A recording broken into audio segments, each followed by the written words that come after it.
¿Por qué razón realmente este grupo de jóvenes asaltó esta sucursal del Banco Popular? ¿Quién realmente fue la cabecilla? ¿Cuánto se robaron y dónde está ese dinero? Esta y otras preguntas sobre este caso tan sonado aquí en República Dominicana le vamos a dar respuestas de acuerdo a las informaciones que han ido surgiendo a través de los días. Esto es Perspectiva por Radio Eternidad y de inmediato le doy el saludo a mi querido hermano Julián Musa. Adelante.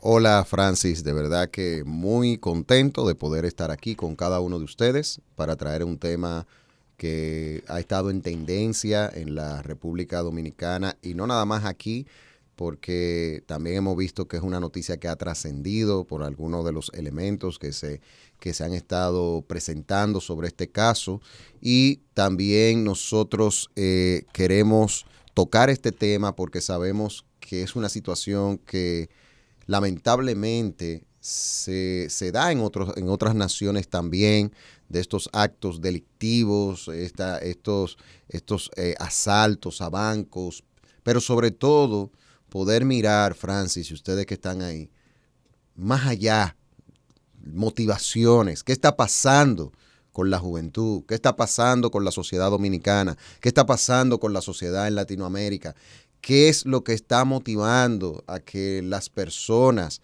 puedan ver el camino del mal como un medio para obtener beneficios. ¿Qué está sucediendo? Muchas de esas cosas vamos a tratarla y vamos a estar conversando sobre este caso y analizándolos, yendo un poquito más allá de lo que en muchos medios cuando se tratan temas como estos, hasta donde ellos llegan. Nosotros queremos profundizar más en cosas como esta. Así que, Francis, vamos entonces a hablar del tema. Bueno, los ejecutores de este asalto pues fueron 4 jóvenes, prácticamente uno de 24, 25, o sea, solo uno creo que pasaba de 30 años. El que es considerado el cabecilla tiene 36. O sea, los otros están entre 24 y 26. Lo cual es preocupante que la juventud esté pensando, parte de la juventud esté pensando de esa manera, cuando tiene toda la edad suficiente para prepararse y echar adelante, esté tomando este tipo de decisiones tan desastrosas. De esos 4, lamentablemente, sí, hay que decir, vidas que se pierden tan jóvenes. 2 fueron ultimados en un supuesto intercambio de disparo. Sí. Uno en una cabaña, otro estaba con su esposa, con su hogar. Esa familia salió, la muchacha habló del trato que supuestamente, según ella lo dice, fue un comportamiento de la policía inapropiado, de que la niña que le empujaron, que lo sacaron y le dieron un tiro. Pero son cosas de esos detalles que se hablan. Es lamentable que esto realmente pase. De acuerdo a las informaciones, se robaron 1.6 millones. Y algo que llama la atención, ya que todos, o sea, los 2 sobrevivientes de esto fueron detenidos, es que de acuerdo a declaraciones no se sabe dónde está el dinero. Y eso llama la atención por una razón. Si ya los que declararon, inclusive la cabecilla, ¿por qué no dijo dónde lo puso? Pero también eso tiene otra connotación que podríamos decir, bueno, hay algo para poder declarar, porque la policía declaró eso, de que no se sabe dónde está el dinero, ya teniendo a los 2 detenidos vivos que han declarado. Es muy posible que eso se desprenda de otra situación, ya que aunque anteriormente se había dicho que el hermano menor de Jorge, del que falleció, no estaba de que involucrado, pero luego el hermano mayor, el que se entregó, dijo que el plan fue del hermano. Sí, ahí se han dado algunas cosas. Exactamente, que fue del hermano y que él fue convencido. Él tenía problemas económicos porque anteriormente, una semana antes, Julián, él había sido detenido. Exacto. Por un problema en un casino donde se puso a apostar y puso de garantía su vehículo, el cual se negó a entregar después. Y que por esa situación, él se vendió, no como la cabecilla, sino como una víctima que se dio por esas presiones económicas que tenía. Y en dado caso, entonces, de que él esté diciendo la verdad, cosa que la familia del otro muchacho que cayó abatido dice que no, que eso es mentira, que él se está vendiendo como víctima, que él realmente fue la cabecilla de todo esto. Entonces, si fue el hermano menor, entonces habría razón para que todavía no se determine dónde está ese dinero, porque si como murió en un intercambio de disparos en una cabaña, pues entonces no pudo haberlo dicho. No, y que en esa misma línea, o sea, estamos hablando de que el asalto se da el lunes de la semana pasada. Y ya pocos días después, todos prácticamente están controlados. 2 que fueron ultimados en los llamados intercambios de disparos con la policía y 2 que se entregaron, incluyendo Jorge esta Luis persona Estrella, que se llama Jorge Luis Estrella, que es considerado como la cabeza. Hay algo aquí también que hay que mirar. Cuando porque él hizo un proceso para entregarse, o sea, él se delató y procuró de que lo apresaran sin quitarle la vida. Y hubo todo un proceso donde para eso, y la policía actuó de manera de preservarle la vida y demás. Pero él cambia la información que da, porque eso no es fortuito. Él dice primero que su hermano no tenía nada que ver. Exacto. Pero luego dice que su hermano fue el que planificó todo. Entonces, miren ahí cómo hay 2 discursos. Esto ha sido de mucho impacto el tema, sobre todo de Jorge Estrella, porque estamos hablando de un tipo, de una persona que es de los medios de comunicación. O sea, es una persona que ha sido actor, modelo, y por eso decía que esto trasciende al país. Trasciende al país porque estamos hablando de una persona que su radio de acción no es solamente nacional. Entonces, eso ha impactado mucho. Como tú decías, él había tenido una situación con la justicia porque no quiso entregar en un casino una jipeta. Jipeta es un vehículo todoterreno, que aquí en Dominicana le decimos jipeta. Entonces, no había querido entregar porque había pedido prestado un dinero que lo perdió. Y informaciones que se han dicho y que se han dado, sale a relucir que esta persona parece que era alguien que jugaba en juegos de azar. Entonces, la hipótesis que se ha generado, porque todo esto está en la parte de investigación, es que lo movió a él a hacer eso fue el tema de que su mismo desorden con los juegos de azar lo llevó a meterse en problemas económicos y vio el tema del asalto al banco como una salida para resolver su problema. O sea, nosotros vemos ahí cómo estas son informaciones que han estado saliendo. Francis y ustedes que están ahí, sobre toda esta situación, me llama mucho la atención que cuando él lo agarran, que le ponen cámaras, la manera como él habla es como si estuviera dando una rueda de prensa. Eso me llamó la atención. O sea, a ti te están agarrando porque tú eres un asaltante y él, hola, sí, aquí está la policía que está haciendo un muy buen trabajo, qué sé yo qué. O sea, como que no se veía que era alguien que alguien que estaba hablando a partir de decir que lo hizo mal, aunque él dice eso, pero como que se ve como si fuera que es una rueda de prensa que él estaba dando. Por lo menos yo lo vi así. Quizás no es la percepción que usted que lo vio pueda tener, pero me pareció extraño esa forma como él manejó las cámaras al principio. Lo tal es que esto es una situación que gracias a Dios no hubo muertos cuando ellos hicieron el asalto. Gracias a Dios, pero pudo haberse dado episodios tristes porque ellos estaban fuertemente armados. Este joven también, el que es considerado la cabeza de lo que sucedió, es alguien que sabe de tiro, de disparo, o sea, entrenador en esa área. También es otra información que ha salido, o sea, que tiene conocimientos. También escuché a alguien que estuvo hablando de que parece que él tenía conocimiento de los aspectos militares. Y me confirma Kelvin aquí que sí. Entonces, más o menos esa es la panorámica de la situación, de lo que ha pasado. Todavía todo esto está en proceso de investigación Como decía Francis, es extraño que el dinero no haya aparecido tan rápido que lo capturaron, porque no estamos hablando de que pasó un año. Fueron días. Sí. Y entonces, la gran pregunta, ¿dónde está el dinero? Por eso te decía de que en el hipotético caso de que el hermano mayor, Jorge, del hermano menor, a quien él le echa la culpa ahora, primero lo defendió, ahora le echa la culpa. Entonces, en dado caso de que realmente él esté diciendo la verdad y sea el hermano menor, pues entonces hay como cierta excusa para no saberlo, porque si lo mataron antes, no lo detuvieron, fue que lo mataron en un intercambio de disparos. Entonces, lamentablemente, se murió sin decir dónde estaba el dinero.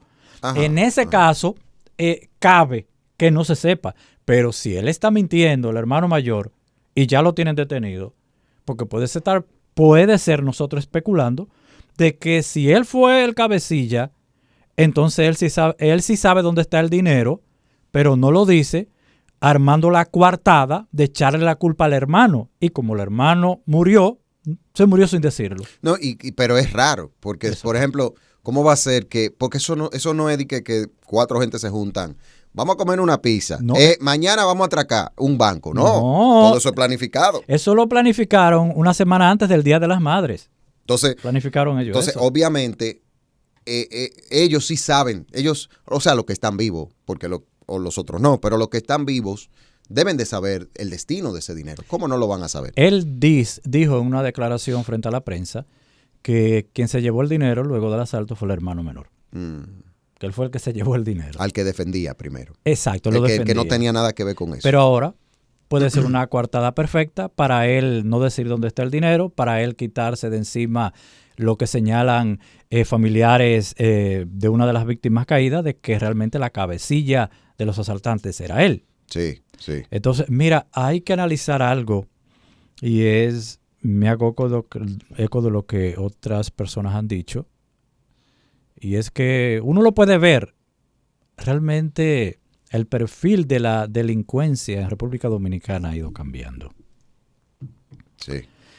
Porque nosotros hemos estigmatizado al delincuente. Tiene que ser uno de esos muchachos que dejó la escuela. Tiene que ser uno de esos muchachos que anda en pandillas, que anda en vicios. Incluso a veces le ponemos color. Y tienen que ser pobres. Se vuelven asaltantes y delincuentes. Pero eso ha ido cambiando. Porque por lo menos en otras ocasiones, y ahora en este caso, vemos que de los 4, 2 de esos muchachos eran personas incluso de familia. Incluso se entrevistó al hermano, creo que al hermano mayor, que tiene un negocio de camiones y le va bien y prospera, y tuvo que hablar ante la prensa y decir que él lo sacaran de eso, que es un hombre trabajador, que es una vergüenza que haya pasado lo que pasó, pero que él ni lo busquen ni le pregunten porque él no sabe de eso. Incluso él dijo que ese día, precisamente, Julián, él estaba llamando a su hermano menor porque trabajaba con él en los camiones. Los camiones, sí.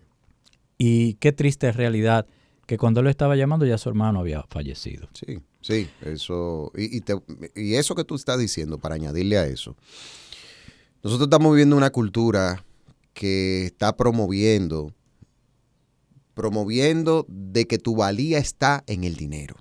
Yo creo que es importante nosotros mirar cómo las ideas las ideas tienen consecuencias, y cómo estas ideas de que el valor del individuo, eso se canta, eso se promueve por los medios de comunicación, es una especie de filosofía que estamos viendo resultados peligrosos. Primera de Timoteo, capítulo 6, versículo 10, dice que raíz de todos los males es el amor al dinero. Estamos viviendo en sociedades donde la avaricia es un valor. Tú vales por lo que tú tienes, no importa cómo lo consigas. Tu valor está en tu fama, tu valor está... tener recursos es sinónimo de fama y de poder. Entonces, estamos viviendo en un tiempo, como tú decías, donde este mismo ambiente de las redes sociales que le han creado a la gente la mentalidad de que son famosos, ese deseo de yo estar por encima, ese deseo de yo de la persona sobresalir, que forma parte de la cultura porque es lo que te da valía, está llevando a que mucha gente vea el dinero como un valor, y el peligro está en que la avaricia es un pecado que hace insaciable a aquel que decide que eso forme parte de su vida.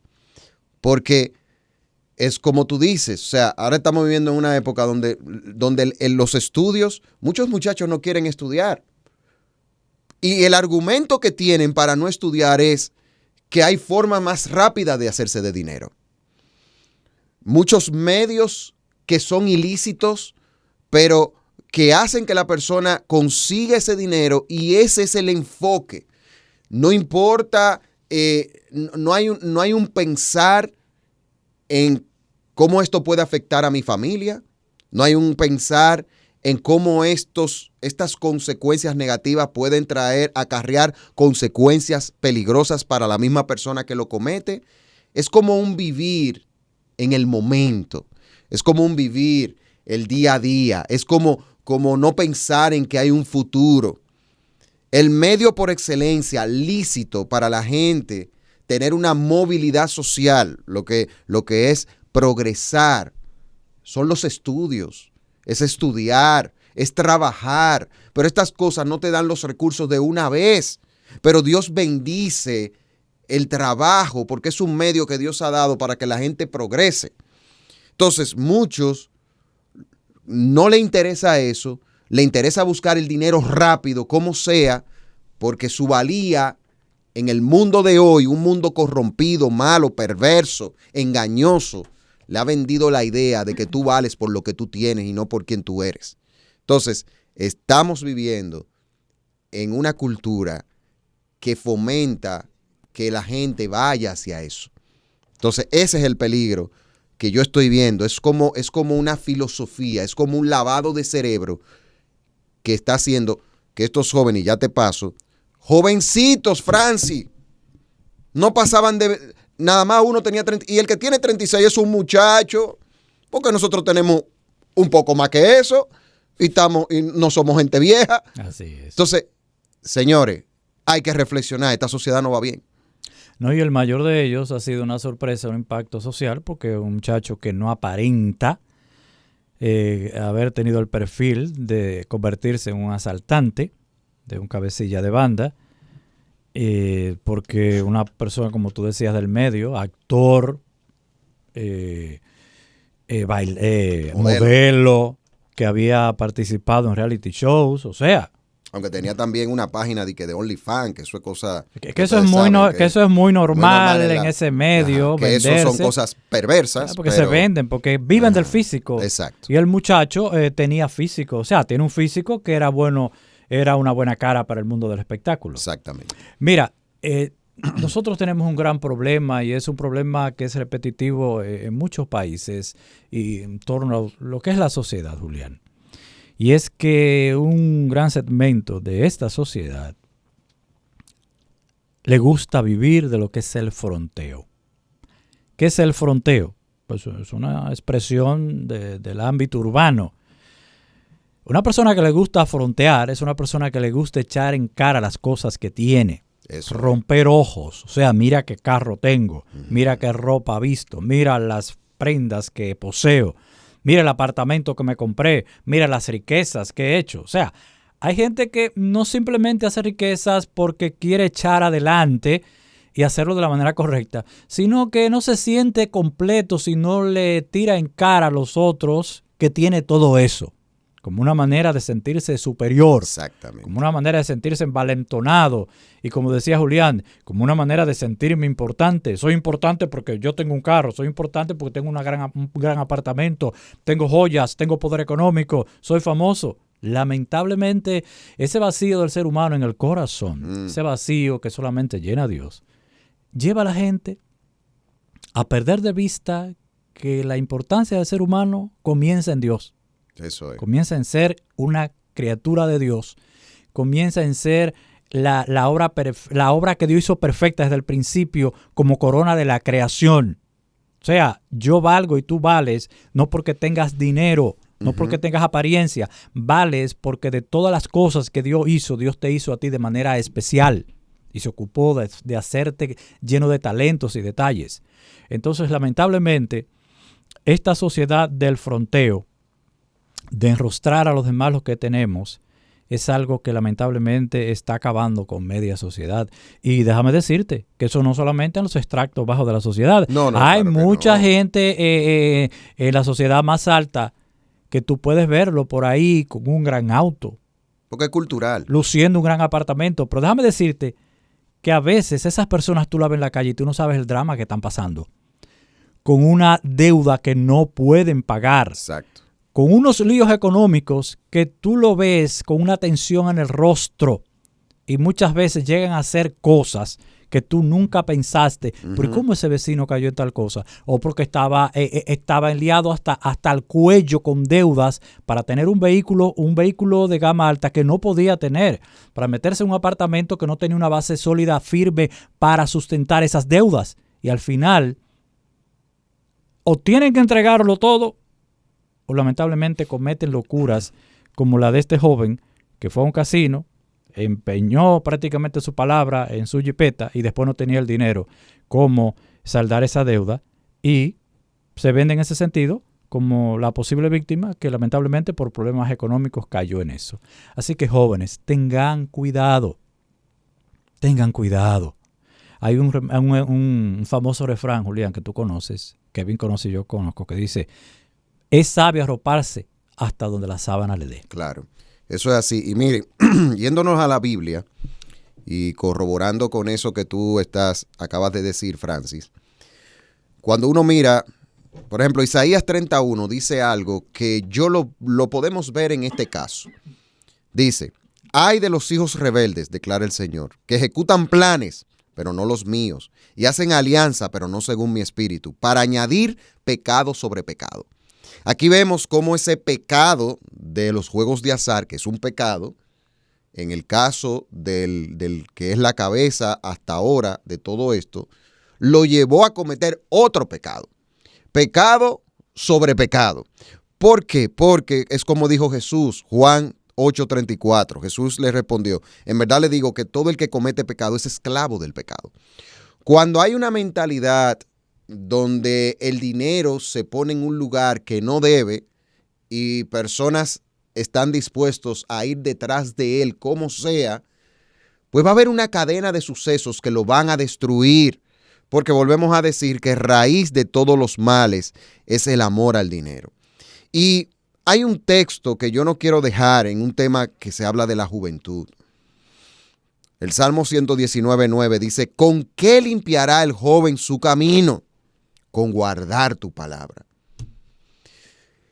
Aquí hay hay algo, o sea, y es como mencionaba Francia anteriormente, o sea, la valía del ser humano está en entender que nosotros somos criaturas de Dios, pero hay un paso más que hay que dar, y es reconciliar nuestras vidas con ese Dios que nos ha creado.